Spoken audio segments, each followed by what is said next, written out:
The White House issued an executive order in hopes of closing the U.S. Department of Education. What does this mean for kids with IEPs and 504 plans? I'm Rae Jacobson, the host of the Hyperfocus podcast here at Understood, a nonprofit that advocates for people with learning and thinking differences like ADHD and dyslexia. I'm not an expert on learning and thinking differences, but I am lucky enough to work with folks who are. And with their help, I'm here to try to answer some of your questions about what changes at the Department of Education could mean for neurodivergent kids.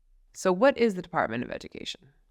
The U.S. Department of Education is a government agency that oversees, among many other things, some funding for K-12 schools. But schools only get about 6 to 13% of their funding from the federal government. The rest comes from states and local districts. Along with the states, the Department of Education also enforces laws that protect students with disabilities in school. How could this affect IEPs and 504 plans?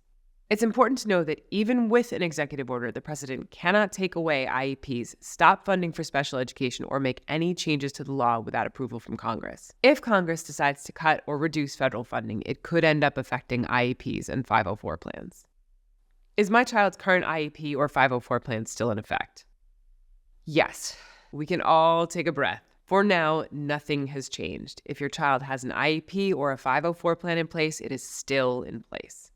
If I'm in the middle of trying to get an IEP or 504 plan, should I keep going?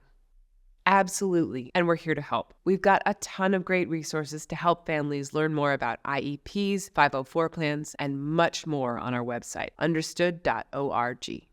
What happens if the Department of Education closes?